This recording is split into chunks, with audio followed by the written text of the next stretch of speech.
Vamos abrir a Bíblia em 2 Timóteo, capítulo 4. Eu não vou pregar, o assunto que eu vou tratar hoje, ele é resultado de um artigo que eu escrevi alguns anos atrás, sobre esse assunto. Claro que no artigo está muito mais completo. Hoje a gente vai ver só por cima o assunto, porque o tempo é curto. Nós vamos tentar pensar um pouco sobre resgatando os deveres do cristão quanto à pregação. Capítulo 4 de 2 Timóteo, versículos de 1 a 5, diz assim: Conjuro-te perante Deus e Cristo Jesus, que há de julgar vivos e mortos, pela sua manifestação e pelo seu reino, prega a palavra, insta, quer seja oportuno, quer não, corrige, repreende, exorta com toda a longanimidade e doutrina. Pois haverá tempo em que não suportarão a sã doutrina. Pelo contrário, cercar-se-ão de mestres, segundo as suas próprias cobiças, como que sentido coceiro nos ouvidos. Se recusarão a dar ouvidos à verdade, entregando-se a fábulas. Tu, porém, sê sóbrio em todas as coisas, suporta as aflições, faz o trabalho de um evangelista, cumpre cabalmente o teu ministério. Meus irmãos, a pregação do evangelho, ela tem sido distorcida não só no seu conteúdo, mas ela tem sido distorcida até mesmo na sua prática. Nós temos enfrentado um problema bem sério com relação à visão que a igreja tem com relação à pregação e, consequentemente, a forma como ela lida com a pregação. Por exemplo, as igrejas não têm nenhuma dificuldade em substituir a pregação por teatro, substituir a pregação por cantatas, substituir a pregação por filmes, até por stand-up comedy, só com piada sendo contada. E de forma que nós não podemos negar que em muitas igrejas, infelizmente inclusive igrejas presbiterianas, a pregação ela tem sido desvalorizada ao extremo. E em parte essa desvalorização se dá pelo desconhecimento que a igreja tem do que é pregação, em primeiro lugar, e segundo, de como ela deve reagir a essa pregação. Se vocês quiserem saber o que é a pregação, aí você compra o livro do Otávio, que está lá tudo que você precisa saber. Pregação como princípio Vox Dei. Lá ele explica exatamente como é que nós encaramos a pregação. A pregação, meus irmãos, não é um acessório do culto, não é uma parte do culto simplesmente. A pregação ela é a parte central do culto, a parte principal do culto, justamente porque é a voz de Deus. No culto nós temos uns elementos responsivos. No culto é Deus que conduz o culto e nós respondemos às palavras de Deus no culto. Mas tem um momento no culto em que Ele fala sozinho e nós respondemos bem depois, somente depois da pregação. Nesse momento Ele fala com a sua igreja de forma que a pregação é sim a voz de Deus. Quando nós pensamos então nessa natureza da pregação como sendo a voz de Deus, nós precisamos reconhecer que temos então alguns deveres com relação a essa pregação. Que existem deveres tanto da parte do pregador, como deveres da parte daqueles que escutam. No geral, nós pensamos que somente os pregadores têm alguma coisa a fazer, mas nós descobrimos que toda a igreja se envolve no processo da pregação. Toda a igreja está envolvida nesse processo, tanto da confecção do sermão, como inclusive da entrega e da reação que a igreja deve ter ao que foi pregado. Nesse sentido, então, deixa eu ver se eu consigo agora, tá vendo? Nesse sentido, então, a gente começa por aquele que irá pregar, pelo próprio pregador. E ele tem, meus irmãos, uma necessidade urgente, que é a necessidade de preparo exegético para a produção do sermão. Isso aqui é importante, meus irmãos, porque às vezes nós achamos que pregação flui. Por algum motivo, os membros às vezes acham que a pregação ela aparece no coração do pregador e pum, aconteceu.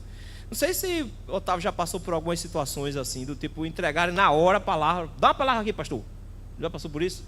Eu já passei por pior, viu? Porque pelo menos você ainda escolheu o texto.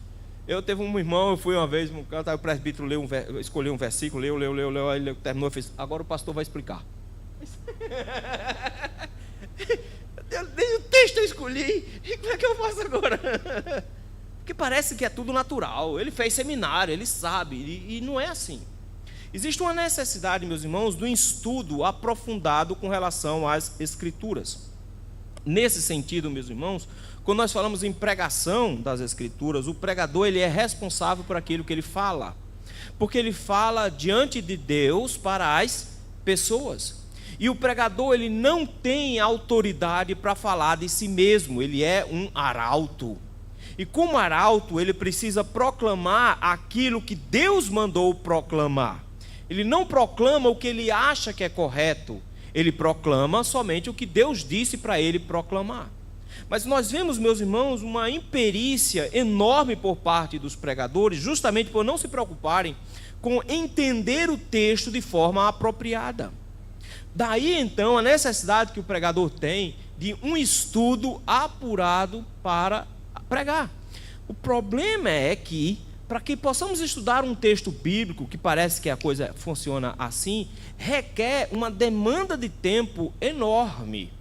E essa demanda de tempo para a pregação nem sempre é entendida por parte da igreja, por parte da liderança da igreja, de que o pregador ele tem uma responsabilidade de que quando expor o texto bíblico, ele tem a certeza absoluta de que era aquilo que Deus queria dizer com aquele texto bíblico. O que nós temos visto então são pregações feitas a toque de caixa, pregações feitas de última hora, com um estudo fraco ou às vezes até inexistente da parte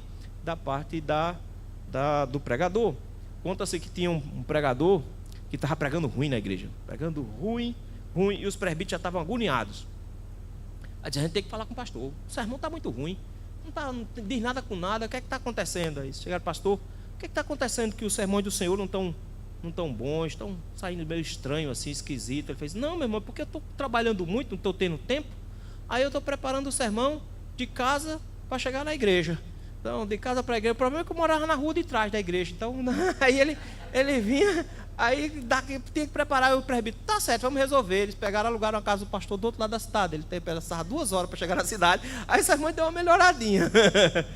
Mas é triste pensar nisso. Não, pastor, pregadores não fazem isso. Fazem. Vocês terem uma ideia, vocês já viram falar da Bíblia Shedd, lembram? Antes de ser chamada de Bíblia Shedd, que inclusive Russell Shedd detestou quando colocaram esse nome na Bíblia, ele não gostou. Antes ela se chamava Bíblia Vida Nova, lá na década de 90 ainda, não faça as contas aí por conta da minha idade.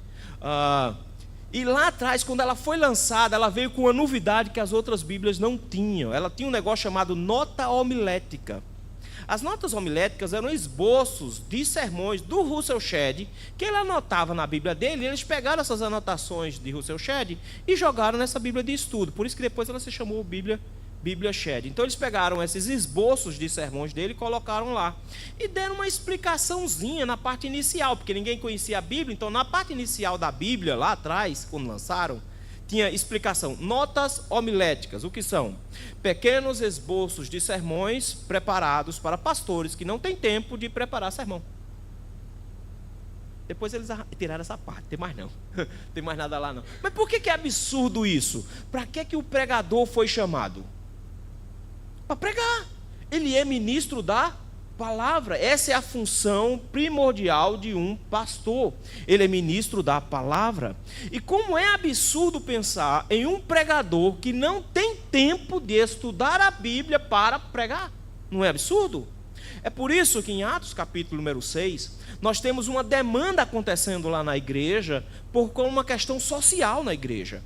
Algumas irmãs estavam reclamando que as cestas básicas não estavam sendo entregues de forma adequada. As irmãs que eram judias, mas que falavam grego, elas estavam acusando a igreja de preconceito, dizendo que as cestas básicas estavam indo só para quem falava hebraico e quem falava grego não recebia as cestas. E vieram trazer o caso para Pedro. E você espera então que o pastor resolva isso, porque Pedro era o pastor da igreja, ele que devia tomar essas providências. E Pedro diz uma coisa que eu acho fantástica. Pedro diz, não é assim que as coisas funcionam. Não está correto. Ele diz assim, versículo 3, irmãos, escolhei dentre vós 7 homens de boa reputação, cheios do Espírito Santo e de sabedoria, os quais encarregaremos desse serviço. Ele diz: temos um problema social na igreja. Quem vai resolver o problema social na igreja? Não temos quem faça. Faça o seguinte: escolham aí 7 homens, tem que ser crentes, tem que ser cheio do Espírito Santo, tem que ser consagrado, tem que ter boa reputação e tal. Coloca essas cestas básicas na mão deles para que eles resolvam essa bronca. Ah, ótimo, resolveu-se o problema. Mas será que Pedro não estava com preguiça, não? Será que Pedro não estava só querendo empurrar para outra pessoa fazer um trabalho que de repente era função dele fazer? Ele fez: não. Ele faz assim: quanto a nós, nos consagraremos à oração e ao ministério da palavra. Pedro sabe qual é a prioridade ministerial e ele estabelece uma rede de apoio para que se mantenha a parte de estudar, de se preparar para pregar. Notou? Ele está dizendo: a igreja tem que ter uma rede de apoio para fazer algumas atividades, para permitir ao pregador ter condições de se preparar exegeticamente, ministério da palavra, e espiritualmente, em oração. Mas é impressionante como nós gostamos de pregadores que são ativistas. Vejam quais são os elogios do pastor. O pastor fulano, tá, aquele que é pastor. Cheguei lá, ele estava trepado na igreja fazendo a instalação elétrica. Eita, homem esforçado. Tá vendo que benção, coisa boa. Eu confesso que uma vez eu tive vontade de ser pedreiro, porque eu descobri que o pedreiro ganhava mais que eu. Ah, mas tudo bem. Deixa quieto. Veja só que coisa. A gente acha que, não, se o pregador está fazendo um monte de coisa, ele está para cima e para baixo o tempo inteiro. Ele está organizando o acampamento, ele está fazendo, está lá na cozinha fazendo café. E cheguei no pastor, o pastor estava limpando a igreja. Ok, se a gente está num campo, abertura de um campo, no início, o pastor se desdobra. Mas onde é que é sacrificado o negócio? Não existe como esticar tempo. O púlpito vai ser sacrificado nesse processo. E a gente pensa que o pregador, o pastor, tem que ficar 24 horas por dia no mundo. Passa na casa do pastor, o pastor está fazendo o quê? Ele está lá no gabinete, está estudando. Não está fazendo nada não, vamos lá para fazer uma visita, que irmão fulano está precisando. Como se a prioridade dele fosse exatamente essa, e não houvesse na igreja nenhuma rede de apoio para isso. O que Pedro coloca aqui é que a responsabilidade primária do pregador é conhecer as Escrituras para poder pregar. Essa é a finalidade dele. O pastor era conhecido no passado, hoje não mais, mas ele era conhecido como ministro da palavra e dos sacramentos. Então, a função primordial dele era palavra e sacramentos. De forma que os outros oficiais devem caminhar ao lado dele para possibilitar o tempo necessário para a produção do sermão. Quanto tempo vocês acham que demora para fazer um sermão? Chuta aí. Um sermão de domingo de noite. Demora quanto tempo mais ou menos? Em horas? Umas 3 horas? 6 horas? Uma semana toda? O pastor vai ser demitido se demorar. Entre 10 e 20 horas para produzir um sermão desse. Quando o cara é muito habilidoso, ele leva umas 10 horas para produzir um sermão. Um sermão. O problema é que o pregador, pastor daí presbiteriano, prega quantas vezes por semana? De 3, 4, até 5 vezes. Meu Deus do céu, desde a semana passada que eu estou pregando direto, minha mulher disse: você vai parar não? Vejam só, como é complicado, não estou? Demora. Uma vez um amigo meu, um pastor nosso, foi professor dele também, ouviu de um doutor lá nos Estados Unidos dizendo: precisa de pelo menos umas 20 horas para fazer o sermão. Ele foi lá conversar com o pastor e disse: me dizer uma coisa, lá no Brasil a gente prega tudo, até aniversário de boneca, batizado de cachorro, a gente prega em tudo quanto é canto. A gente prega em tudo quanto é canto. Então não dá para ter esse tempo todinho. O que eu faço? Ele fez: meu filho, faça o seguinte, escolha um sermão onde você vai gastar entre 10 e 20 horas para fazer. Se esforce nesses. Vá, faça uma exegese bem feita, estude o texto bíblico, prepare esse sermão bem feito. Para os outros você pede perdão a Deus. É triste, não é? A gente precisa às vezes optar para onde vai. Minha maior tristeza no ministério é que eu não consigo pregar sermões maduros, porque não tem tempo para amadurecer um sermão. A gente termina de pregar e a gente fica com aquela sensação: eu podia ter melhorado isso, podia ter melhorado aquilo, podia ter feito isso aqui talvez ficasse melhor e tal, mas eu não tive tempo para organizar tanto, porque eu precisava parar para pensar, para colocar as coisas no lugar. Para isso, meus irmãos, a igreja precisa dar um apoio na produção dos pastores com relação aos seus sermões. Como? Primeiro, junta diaconal. A junta diaconal, ela tem que trazer para si a responsabilidade da visitação, por exemplo. Isso tira muito o encargo das costas do pastor. Quando a junta diaconal ela se habilita a visitar, ela descobre as necessidades da igreja. E ela consegue enxergar a igreja muito mais próxima, inclusive das suas necessidades físicas. Aqui, durante a noite, está lindo, todo mundo se abraça, a gente vai para casa, é uma benção, mas nós não sabemos quem tem o que comer amanhã de manhã, nós não estamos preocupados com isso. Mas a junta diaconal, próxima a esses irmãos, eles vão ter a capacidade de discernir necessidades de desorganização da casa, de estruturas financeiras, necessidades físicas que estão passando, doenças. Ou seja, a junta diaconal é a primeira fonte de apoio que a gente tem. Em segundo lugar, o próprio conselho. Os presbíteros deveriam ser os visitadores da igreja. Os presbíteros não são os administradores da igreja. Os presbíteros são os copastores da igreja. Eles são os pastores da igreja. E eles têm que formar essa rede de visitação. Quando a junta diaconal descobre, pastor, presbítero, tem uma família que está meio desequilibrada, está desestruturada, está na hora dos presbíteros chegarem junto, visitar, conversar, pensar. A nossa Constituição declara que o pastor ele é obrigado a visitar quando chamado e quando houver uma urgência. Vejam, a própria Constituição diz: não é possível visitar todo mundo. Porque você pense aí, você tem uma igreja com mais de 100 pessoas. Aí no final das contas, você quer visitar as pessoas, não sei como é aqui, mas lá em Recife que dia eu posso fazer a visita? Sábado de noite. Não adianta tentar fazer outro dia, que ninguém vai te receber. Então ninguém recebe pastor em casa lá. Porque todo mundo tem atividades de manhã, tarde e de noite. Quando é que pode receber? Pastor, vai sábado lá em casa. O problema é que quantos sábados eu tenho no ano? 52. Quantas pessoas eu tenho? Mais de 100 pessoas. Eu vou conseguir chegar na casa de uma pessoa uma vez por ano. E olhe. Está vendo? É difícil. Então, se brincar, eu vou uma vez a cada 2 anos na casa de alguém. Então, não dá para visitar todo mundo. Mas o conselho da igreja, ele pode ser esse apoio de dar ao pastor o tempo necessário que ele precisa para pregar. Então, ele pode ser essa rede de apoio. Eu, graças a Deus, tenho um conselho e diáconos que fazem isso por mim. Porque quando eles chegam numa situação, chegam numa casa, eu não tenho habilidade para lidar com os problemas que eles estão passando. Aí eles vêm para mim: pastor, a casa de fulano de tal está precisando de um apoio mais próximo. Aí eu vou lá. Então eles fazem uma espécie de seleção de visitas que eu devo fazer.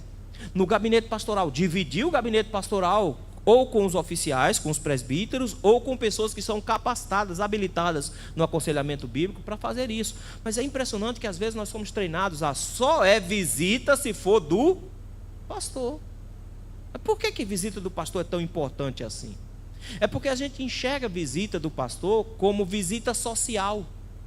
E visita social traz status. O pastor vai na minha casa toda semana. Notou? Fica com aquela sensação de que eu sou o íntimo do pastor e o resto da igreja não é. Ela traz um status estranho. Mas visita do pastor, deixa eu logo avisar para você, ele vai para investigar a sua casa. Quando o pastor vai na sua casa, ele vai para investigar. Visita pastoral é para ficar de olho. Como é que está essa família? A criação dos meninos. Como é que o menino... Os meninos estão desmantelados aqui um negócio. Estão orando em casa, estão fazendo culto doméstico. Vocês lembram o que foi que a gente pregou domingo? Ele vai para investigar como anda a saúde espiritual daquele casal. Se o casal não está direito, se estão brigados. E em cima disso, ele vai pregar o evangelho naquela casa. Ele vai corrigir os pecados daquela casa naquele momento. Então note que é uma pregação particular, funciona como gabinete pastoral. Então note que é uma intervenção. A visita pastoral é uma intervenção espiritual numa casa. Então o pastor precisa ter tempo para produzir o sermão, porque ele tem que se esmiuçar o texto bíblico. E aí, quando ele não esmiuça o texto bíblico, ele finda distorcendo às vezes o texto bíblico. É terrível ver a quantidade de pregação que tem, que, meu Deus do céu, a gente pensa assim, de onde esse cara tirou isso? De onde ele puxou esse negócio? Porque não está aqui no texto, ele inventou. E aí você escuta um monte de pregação que não está nas Escrituras, porque o pregador não teve tempo de descobrir, de investigar, de fazer uma boa exegese com relação ao texto bíblico. Nós temos, meus irmãos, que ter esse preparo intelectual para a produção de um sermão. Mas, nesse sentido, eu preciso lembrar então que, como pregador, eu tenho a responsabilidade de apresentar para a igreja a palavra de Deus. E aí preste atenção, não existe Deus falando se não for por meio da sua palavra. Portanto, Deus não fala por meio de um pregador que não expôs a palavra. Paulo recomenda a Timóteo que ele não deveria mercadejar a palavra, que era misturá-la com outras coisas. Então, a palavra do Senhor ela não pode ser mesclada com ideologias, com filosofias, a ponto de distorcer o que a Bíblia quer dizer. Meu trabalho com relação ao texto bíblico é justamente apresentar a Escritura como ela realmente é.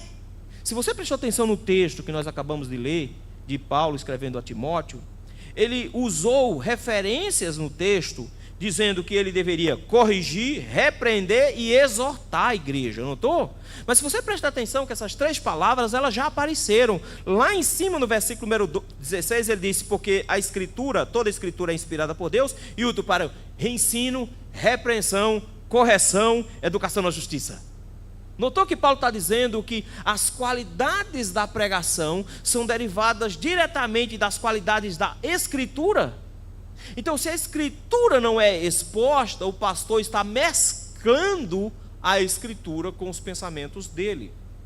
E é perigosíssimo, porque eu vou apresentar tradição, costumes, eu vou apresentar até convicções pessoais como sendo voz de Deus. E a Bíblia chama as pessoas que dizem, assim diz o Senhor, quando Deus não disse, ela tem um nome para essas pessoas, ela chama de falso profeta. Que coisa perigosa. Não, meus irmãos, ser um pregador não é um negócio tão simples, não. Uma pessoa, um pastor que se levanta dizendo, assim diz o Senhor, quando o Senhor não disse, traz sobre si a condenação. Por isso que Paulo diz assim, não queiram muitos de vós serem mestres, porque haverá maior juízo para vocês. E é um peso imenso para o pregador.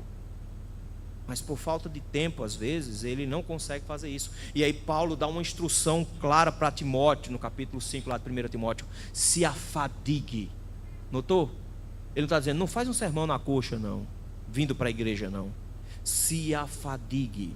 O pregador, ele só tem uma única responsabilidade, conhecer profundamente as Escrituras. Agora deixa eu dizer um negócio para você. Fizeram uma pesquisa algum tempo atrás, de mais da metade dos seminaristas que saem dos seminários, isso não é uma coisa brasileira, mas mundial, mais da metade nunca leram a Bíblia toda. Como é que a gente consegue ouvir alguém que vai nos instruir na coisa mais importante que nós temos, se essa pessoa não conhece a fonte do que há de mais importante? Quer ver um exemplo? Você contrataria um engenheiro que não conhece engenharia com habilidade para construir sua casa? Notou? Não. Mas a única coisa, o máximo que pode acontecer com esse engenheiro construindo a sua casa é a sua casa cair. Só isso. O máximo que pode acontecer é a sua casa cair. Não é quase nada. Você contrataria um médico para fazer um exame para você? Já viu como é que são os médicos hoje? Não quero falar. O médico chega hoje e faz só assim, tem que ter exame. Ele olha para a tua cara, tu está com um furúnculo na testa. Ele faz, tem que saber o exame para saber o que é. Porque eu tenho que estudar para saber o que é. Notou? Você nota que nós temos uma grande reclamação com relação à medicina brasileira hoje. Os médicos não conseguem mais fazer diagnósticos. Eles precisam que uma máquina faça um diagnóstico por eles. Porque nós dizemos que eles não estão vindo preparados de forma adequada para a medicina. A gente reclama. E quando a gente pega um médico desse, a gente faz, vou procurar outro para ver se dá certo. Eu só procuro médico que tem acima de 60 hoje. Se tiver acima de 60, eu ainda vou. porque um quase me mata com 20 e poucos. Um quase me mata. Eu chego no médico e faço assim: ok, cara, beleza. Eu tenho alergia à dipirona. Eu não posso tomar dipirona, ok? Pode deixar, senhor. Um pedaço lá vem a enfermeira com a injeção. Aí faz: isso não é dipirona não. Ele faz: não sei, foi a médica que passou. Eu digo: gente, tenha cuidado. Isso não é dipirona não. Não, ela passou que é para o senhor melhorar, porque eu estava com um problema de respiração. Aplicou. Quando ela saiu na porta, o lábio inferior começou a coçar. Eu disse para minha esposa: corra, que ela aplicou dipirona em mim. Minha esposa fez: foi não? Eu disse: foi? Ela aplicou dipirona e eu vou ter um choque anafilático. Corra. Ela correu. Quando voltou, minha cara já estava completamente inchada. Eu já estava com a cara parecendo um bicho. Aí, corre para lá, corre para cá, aplica o antihistamínico e tal. E aí vai fechando, fecha o nariz por dentro. E em seguida começa a fechar a glote. Aí ela fez: senhor, está fechando a glote? Eu digo: claro que não. Eu vou dizer que está, porque ela vai me entubar. Enquanto eu conseguir respirar mais ou menos aqui, eu vou segurar. Quando fechar, eu digo: fechou! Corre! Ou seja, já parou para pensar? E o máximo que pode acontecer se você se entrega a um médico com uma formação ruim? O que é o máximo que pode acontecer? É só você morrer.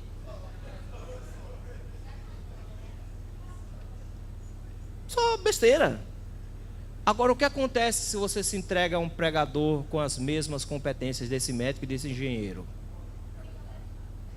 E vai para o inferno pela eternidade todinha. Já parou para pensar que o engenheiro e o médico só tem consequências aqui e agora, mas uma pregação falsa tem consequências eternas. Não dá para simplesmente encontrar um pregador dizendo: ele fez do jeito que deu. Paulo diz: ele tem que manejar bem a palavra da verdade. Ele tem que conhecer bem, profundamente as Escrituras. Para isso, toda a igreja tem que valorizar o seu pastor, dando a ele as condições para que ele consiga manejar bem a palavra da verdade. Ele tem que se tornar especialista nas Escrituras, para que a Bíblia flua na mente dele com muita facilidade, ele consiga passear pelas Escrituras e ver essas conexões e apresentar para a igreja um material consistente, que você chegue e diga no final: eu vi Deus falando. Que fantástico foi ouvir Deus falar. A igreja precisa se organizar nesse sentido. Mas não só isso, ele precisa fazer uma exegese dos ouvintes. Ele precisa conhecer a igreja. Ele precisa saber quem é a igreja, e para isso é obrigação dele saber em que realidade ele está pregando, porque ele precisa aplicar as Escrituras para a igreja. Então o pregador é alguém, não é alguém escondido. Nota, ele precisa estudar as Escrituras, mas ele não é alguém de gabinete. Ele é alguém que convive com a igreja. E nesse sentido, ele precisa conhecer profundamente a sua igreja.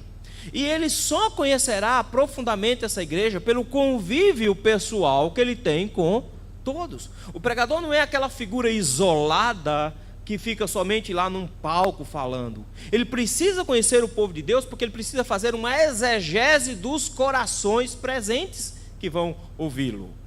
Daí, meus irmãos, a importância do pregador ter relacionamento com os irmãos da igreja, de saber quais são os problemas que essa igreja enfrenta, porque do contrário ele vai pregar para um grupo diferente da sua igreja. Existe um grupo de pastores hoje que eu chamo de pastor de internet.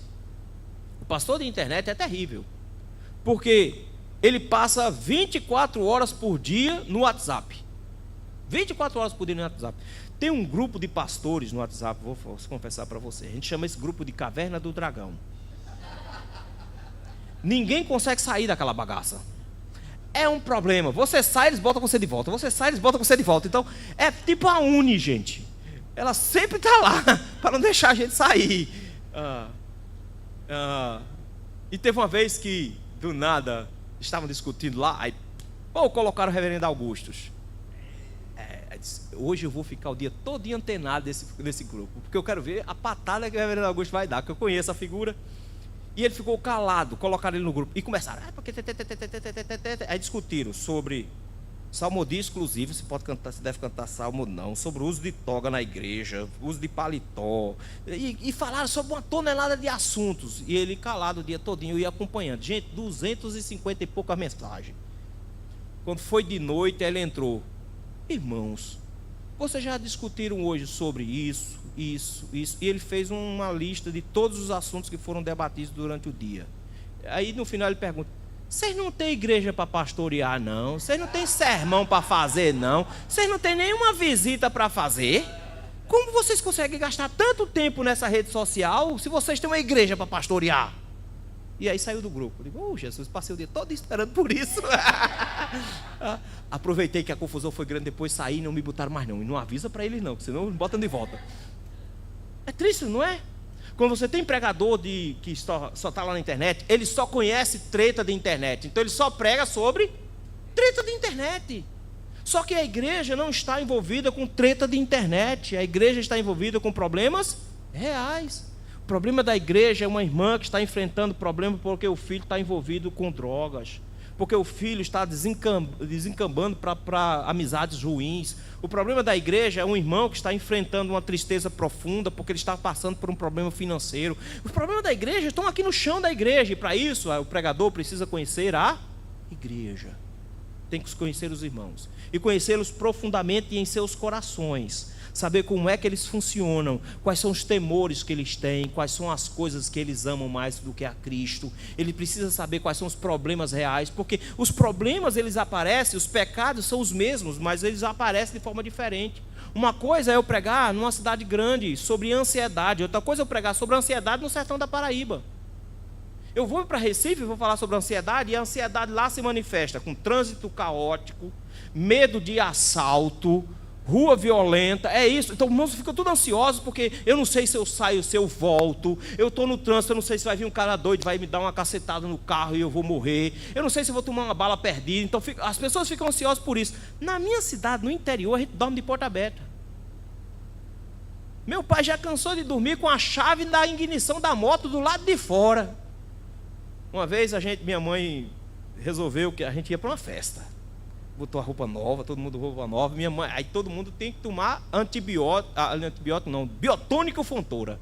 É. A gente não sabia que aquele negócio tinha álcool.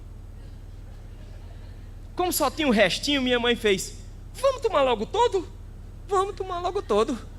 Minha mãe deu uma lapada para cada um dos meninos. Vamos tomar logo todo e vamos esperar seu pai chegar. Meu pai chegou, era 3 para 4 horas da manhã. Estava um monte de menino estirado no chão, as portas tudo abertas. Eles não têm esse negócio. Se eu falar, minha mãe não entende o que é trânsito caótico. Não vai entender. Ela não entende o que é medo de violência. Ela não entende esse conceito. Eles não têm isso lá. Agora, você se senta do lado do sertanejo, ele faz assim: será que chove esse ano? Será que eu vou conseguir tirar? Rapaz, esse ano parece que vai chover não. Eles ficam ansiosos por chuva para poder tirar a colheita. É a mesma coisa, só que se manifesta de maneiras diferentes. O pregador precisa fazer uma exegese, um preparo do texto bíblico e um preparo sobre a igreja. Ele precisa conhecer a igreja, mas ele também precisa de um preparo espiritual. O pregador, meus irmãos, ele precisa se preparar espiritualmente para pregar a palavra. E essa pregação não é um ato técnico. Ele está no meio de uma batalha espiritual para a pregação. E ele precisa se dedicar a um negócio que parece que é perder tempo. Ele precisa se dedicar à oração. Um pregador, diz Hernandes, que não se coloca de joelhos para pregar, não tem o direito de ficar de pé para pregar. A oração, meus irmãos, é um ponto importantíssimo, e ela percorre todas as partes da produção do sermão. O pregador, ele tem a obrigação de orar para escolher o texto bíblico. Já parou para pensar nisso? Para saber, não, pastor, ele prega em sequência, mas ele não sabe onde começa e onde termina. Ele precisa da iluminação do Senhor para definir a perícope. Ele precisa orar pedindo o tempo inteiro que o Senhor o auxilie para que ele consiga entender aquele texto. para que ele consiga organizar aquele texto na sua mente. Ele precisa orar pela iluminação o tempo todo, porque se não ora, não consegue entender, ponto, não consegue. Vai para frente, vai para trás e se enrola todinho e não consegue entender de forma correta. Mas não só isso, ele precisa agora, na hora que vai se sentar para produzir o sermão, ele precisa orar para que o Senhor faça com que a mente dele esteja clara o suficiente para transpor o material que ele estudou para uma organização de sermão. Ele precisa organizar o que ele encontrou, tudo ali, e ele precisa orar para que o Senhor ajude na produção do sermão. Mas não só isso, ele precisa orar para apresentar o sermão, porque o sermão não está pronto quando ele escreve, o sermão só está pronto depois que ele termina de pregar. Então ele precisa orar para que o Senhor dê clareza de raciocínio, habilidade de comunicação, para que aquilo que ele planejou lá para o sermão funcione de forma adequada e que o Senhor seja glorificado quando prega. Pronto, agora o pastor pode descansar.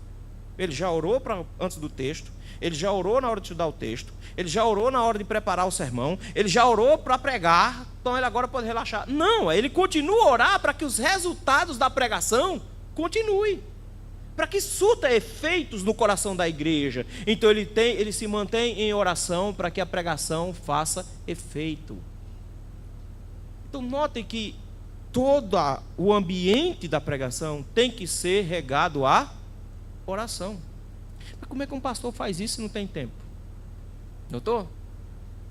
Ele precisa passar tempo em oração. E aí tem uma coisa interessante.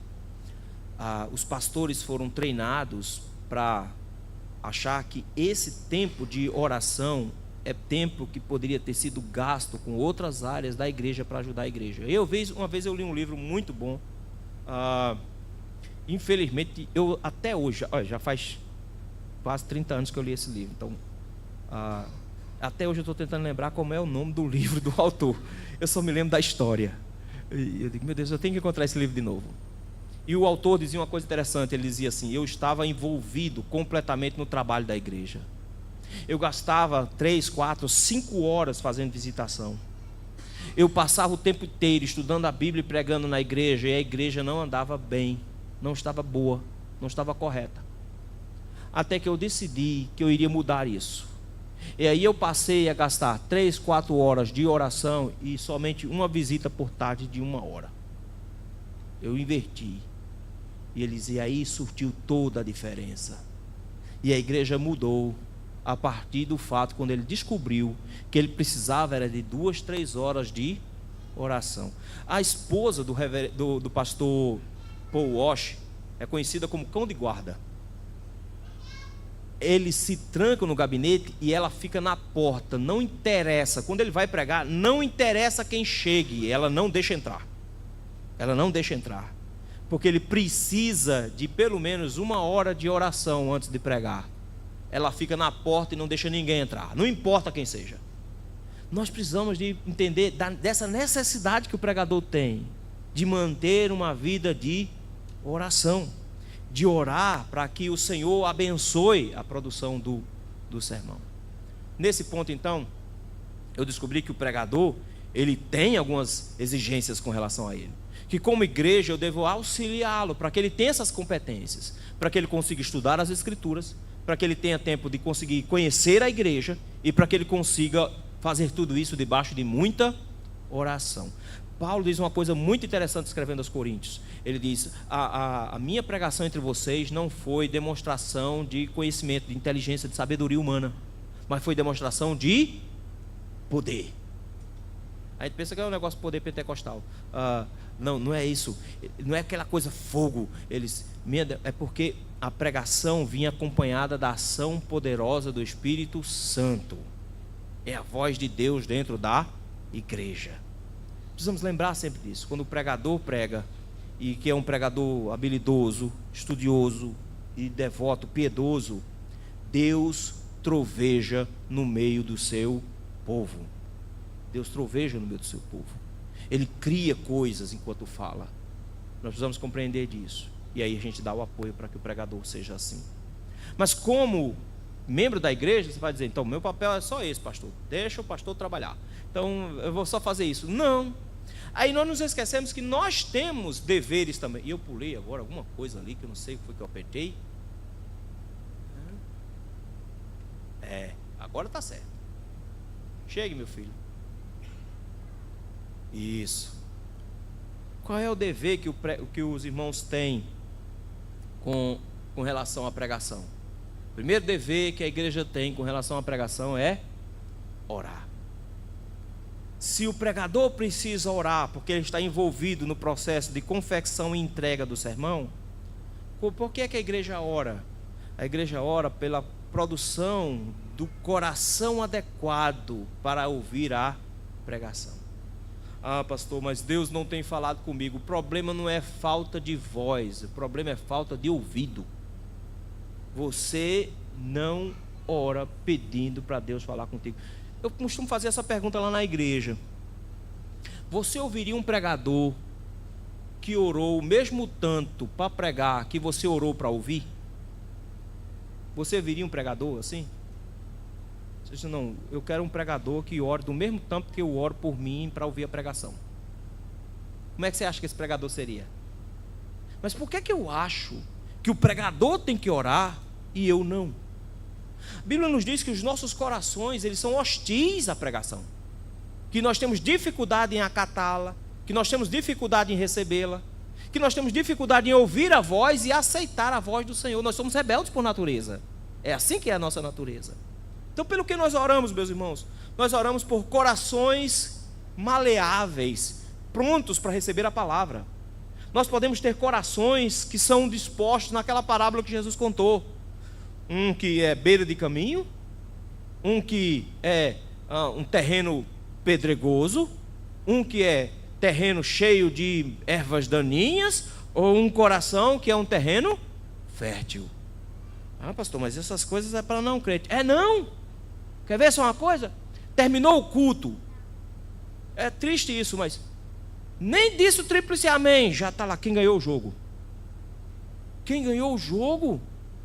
Você ouviu Deus e sua preocupação é quem ganhou o jogo? A Bíblia chama isso de Satanás tirando a semente. É isso que a Bíblia chama. O evangelho não vai brotar em seu coração. Você não vai crescer espiritualmente pelo simples fato de que Satanás arrancou a semente do evangelho e você não chegou nem na porta da igreja ainda. Nem na porta da igreja você chegou. Já foi arrancado de lá. Já foi arrancado de lá. Um coração que basicamente é emocional e não consegue reter a palavra, não presta atenção na pregação, não escuta de forma adequada, não retém de forma adequada, não é um operoso praticante, ele simplesmente não tem raiz. Ele consegue frequentar a igreja por um tempo, mas no primeiro problema sério que ele enfrentar, ele perde a fé. Perde a fé. Ou uma pregação que você escuta no domingo à noite, e quando termina o culto, você já está fazendo a agenda de amanhã. Eu não sei como é que funciona aqui em Caruaru, mas eu acho que por ser uma cidade grande, é a mesma coisa. A gente tem uma agenda apertadíssima, não é? E a gente sai do culto já pensando na mulher. Eita, meu Deus, chegar em casa tem aquela pilha de louça para lavar. E tem um monte de coisa para fazer. E amanhã o dia vai ser corrido. E a gente já começa nessa correria. Ele faz, as preocupações do dia, os entretenimentos, as séries da Netflix que a gente tem que terminar. Essas coisas vão tudo sufocando a palavra. Vão sufocando a palavra. Aí você diz assim, eu estou me sentindo tão vazio. Por quê? Porque Deus não está falando contigo? Não, porque você não está com o coração certo. E como é que eu oro? Senhor, muda o meu coração, transforma o meu coração em terra fértil. Eu tenho que gastar a tarde do domingo fazendo o quê? Antigamente era vendo Faustão, não sei nem o que é que passa mais na TV hoje. Faz o que domingo à tarde? Por que o Senhor nos deu um dia inteiro? Para que nós passemos o dia em oração, e se for o caso, em jejum, pedindo a Deus, fala comigo e me dá um coração maleável. Eu preciso de apetite pelo Senhor. Eu preciso querer. Olha como é que o salmista faz. Minha alma tem sede de Deus, como terra seca por água. Eu preciso sentir essa sede para ouvir o Senhor. Eu preciso sentir esse desejo. E ele não vem por osmose. Ele só vem debaixo de muita oração. Senhor, eu preciso ter sede do Senhor. Desejo pela tua palavra. Porque do contrário eu serei como os irmãos lá em Malaquias. Que canseira, que culto chato, que negócio comprido. Meu Deus, um sermão espada, chato e comprido. Que coisa triste. Ah, pastor, não termina mais não. Que culto comprido, não termina mais não. Porque você tem o que para fazer que o céu não é mais gostoso para você estar? O autor aos Hebreus diz que quando o povo de Deus se reúne, a igreja ela é elevada para os céus. E os santos no céu se juntam conosco para cantar. E o próprio Jesus em pessoa vai cantar conosco. E na hora que ele está falando, você faz: como eu queria estar em casa.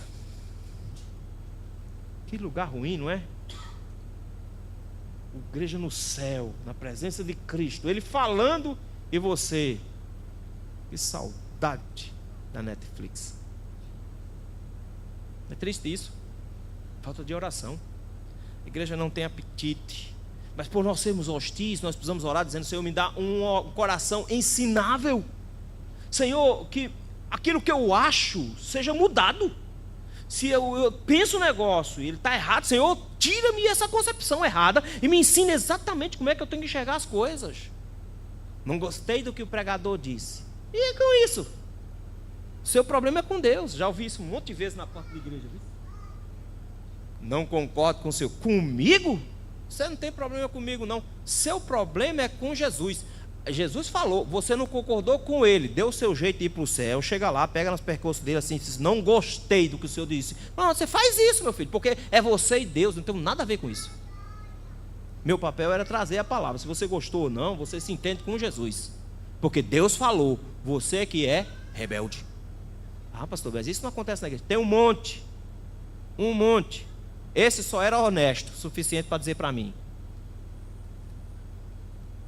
Eu tenho que orar, meu irmão. Orar para dizer: Senhor, me dá um espírito ensinável. Que eu não seja arrogante achando que eu já sei tudo.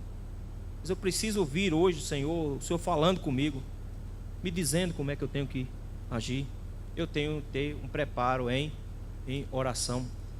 Eu tenho que ter, meus irmãos, um preparo no sentido da correta forma de ouvir a pregação.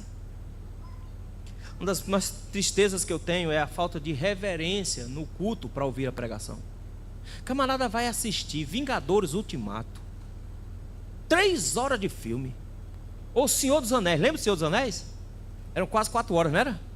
4 horas de filme. Ele nem pisca, fica lá. Ele tomou 2 litros de Coca-Cola com um pacote de pipoca. A bexiga dele está dizendo: corre, cara, corre, vai ali. Ele diz: não, vou perder uma cena, não pode. Segura aí que quando terminar eu vou. Quando termina a gente vai desesperado, mas fica lá 3, 4 horas e nem se mexe, porque eu preciso ouvir. Mas na igreja eu acho que a gente tem que ter uma central diaconal para distribuição de fraldas descartáveis, porque não tem jeito, é uma incontinência urinária absurda. E o pior é que é gente jovem, gente, que não consegue se controlar. Eu vou dizer: meus irmãos, vou distribuir fralda geriátrica aqui para um monte de gente, porque quando começa a pregação, vontade de fazer xixi, não consegue segurar. Que bexiga frouxa terrível. Não, é lugar desconfortável. Na verdade, é um povo que não tem reverência. De reverência. É a casa do Pai, mas o que nós vimos hoje de manhã, ele é um rei. Não é a casa, como a gente diz no interior, não é a casa de Zé Buchim, é a casa do Senhor, não é a casa da sogra. Eu preciso ter reverência para ouvir. Então eu tenho que me preparar para ouvir a palavra do Senhor em reverência. Segunda coisa, eu tenho que atentar ao que está sendo dito. Tiago diz que eu tenho que ser operoso praticante, não só ouvinte negligente. Mas é impressionante, o pregador começa a pregar, você já pensa na pilha de prato lá, tá lá. É ou não é? Primeira coisa que acontece, o pregador diz: abra a Bíblia no fulano tal. Diz: tranquei a porta. Será que eu tranquei a janela? Eita, meu Deus. E agora? O que é que a gente faz? O que aconteceu com sua mente nessa hora? Ela é rebelde. Ela não quer ficar na presença de Deus para ouvir. Ela não quer aquele lugar, porque ela é pecaminosa. Por isso nós precisamos levar todo pensamento cativo a presença do Senhor. Então eu tenho que orar para o Senhor, me amarra nos teus pés. Que durante o sermão, Senhor, eu fique amarrado aqui. Não deixa eu sair daqui não, Jesus. Mas é impressionante que o menino faz, ai, todo mundo olha. Oh, meu Deus do céu, é um menino somente. O menino faz essas coisas. Mas não, a gente fica tentando fugir dali. O povo de Deus precisa aprender que nós temos que considerar a pregação. Deus faz uma pergunta muito séria para o povo de Israel. Ele diz: quem vos requereu o só pisardes nos meus átrios? Quem foi que disse que Deus só queria que você viesse? Ele quer que você sente para atentar. Marta e Maria estavam naquela confusão lá, uma ouvindo e a outra desesperada, tentando servir Jesus, tentando fazer a melhor coisa para trabalhar para Jesus. Já notou? Presta atenção, pessoal da mídia. Às vezes a gente faz isso, notou? Eu quero prestar o melhor serviço para o Senhor, porque eu estou aqui para trabalhar para o Senhor. Mas nessa hora, quando Marta veio preocupada, ele disse: minha filha, deixa a conexão da internet cair. Não se aperrei com isso não. Ela escolheu a melhor parte, que ninguém vai tirar dela. Trabalhe para o Senhor durante o culto, mas não permita que o seu trabalho para o Senhor te tire o privilégio de ouvi-lo. Não permita isso, porque Ele quer que você pare para escutar, não que você fique feito um doido tentando resolver as coisas da igreja. Junta diaconal, fique na porta, não deixe os cachorros e os bebês entrar, mas não fique do lado de fora batendo papo. Você foi chamado para cultuar. Fique na porta, mas fique atento. Você veio trabalhar para o Senhor, mas é mais importante ouvi-lo. Ele quer que você escute. Fique atento, porque Ele quer que você seja praticante da palavra e não só ouvinte. Ele quer que você escute para dizer: amanhã eu vou fazer exatamente isso. Acolha com mansidão a palavra em voz plantada. Eu preciso acolher dizendo: Senhor, eu preciso disso, e eu preciso agora me rebaixar a isso. Eu preciso acolher isso no meu coração. Eu preciso que isso se acalme dentro do meu coração. Nesse sentido, eu tenho outras obrigações. Meditar no que eu ouvi. A maior tristeza nossa é: pergunta no domingo de manhã onde foi a pregação. Aliás, no segundo de manhã, onde foi a pregação no domingo? Você vai descobrir um negócio triste. A maioria dos irmãos não lembra onde foi a pregação. Eles não lembram do versículo onde foi pregado. Imagine o que foi pregado. O que é que nós temos que fazer então? Anota, meu irmão. Anote tudo. Anote tudo que você conseguir. Anote. Para quê? Você tem culto doméstico para fazer. Ah, pastor, mas eu não sei o que ensinar para os meus filhos. Reveja a pregação. Ensine para eles de novo. Revise e passe a semana todinha revisando o que foi pregado.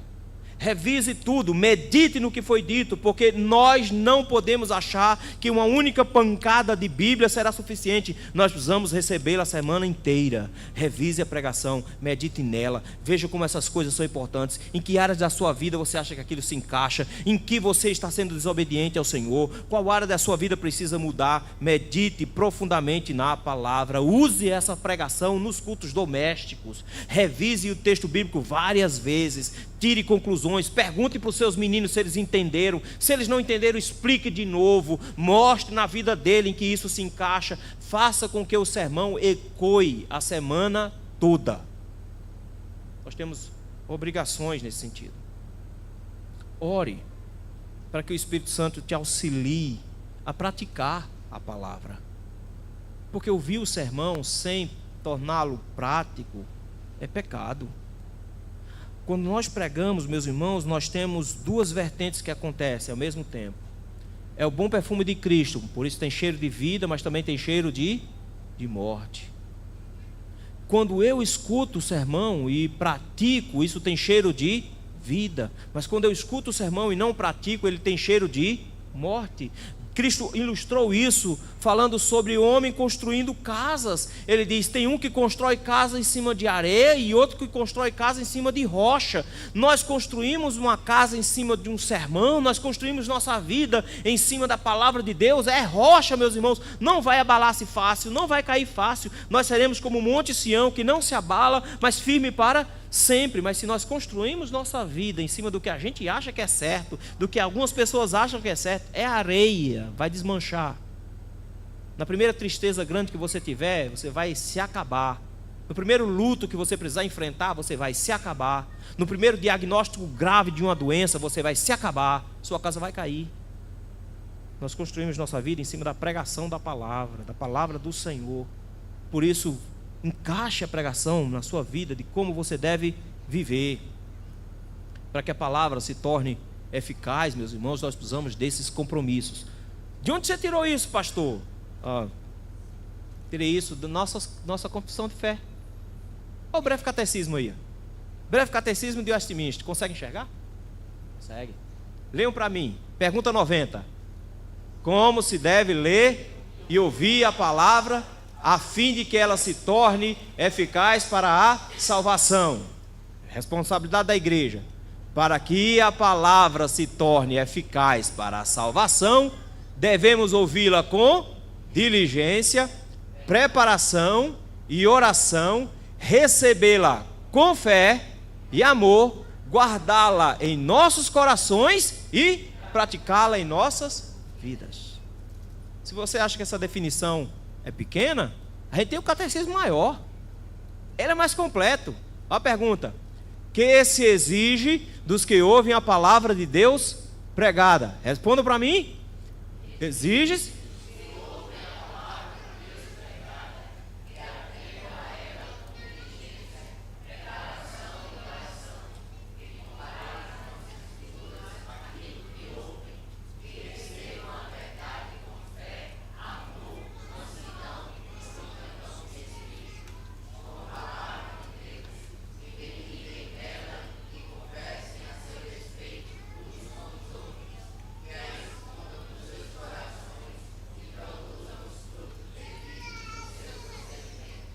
Qual é o assunto da conversa do café depois do culto? Aqui. Que conversem a seu. Qual é o assunto depois do culto? Pregação. Esse é o assunto depois do culto. Não é o jogo. Está vendo? Não é o jogo. Não é o trabalho. Não é ganhar dinheiro. Não é a escola. Não é final de ano. É a... Nosso catecismo está dizendo isso, meus irmãos, há mais de 500 anos. Nós precisamos simplesmente resgatar os nossos deveres com relação à pregação.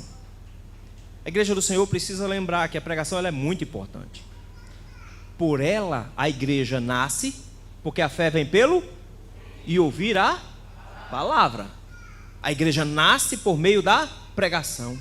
Ela é edificada, ela é construída por meio da pregação. Eu não posso ignorar um negócio desse.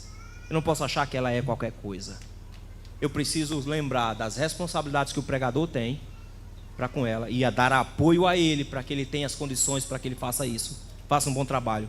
Mas se ele fez um bom trabalho e eu não respondo de forma adequada, ele lava as mãos do meu sangue e a responsabilidade cai toda sobre a minha cabeça. Aí vem minha parte. Gastem o dia em oração. Se organizem para que não fiquem chegando atrasado no culto. Não tem jeito, meus. Menino só faz cocô na hora de sair para a igreja. Vocês têm que aprender isso de uma vez por todas. Vocês não vão aprender isso nunca. Não tem jeito, meu filho. Toda grande DR vai acontecer no dia de Santa Ceia antes de vir para a igreja. Não tem jeito, meu filho. Vai ser isso. Vai sempre ter estresse. O que é que você tem que saber? Quem é que faz isso? É aquele que não quer que você venha pronto para adorar. Se prepare. Se organize. Tenha a fralda extra já na mão. Troca no caminho. Sai meia hora antes. Se organiza no tempo. Se organiza na forma como vai fazer na sua casa. Prepare-se espiritualmente para o culto, para ouvir a voz de Deus. E deixe ela ressoando no seu ouvido a semana toda. Que aí o Senhor fará efeitos incríveis. Que Deus nos ajude, meus irmãos, a resgatarmos os nossos deveres com relação à pregação. Obrigado, pastor Otávio, pelo convite. Fiquei muito feliz de encontrar os irmãos aqui. Obrigado por me dar o privilégio de cultuar ao seu lado. Deus abençoe, meu querido.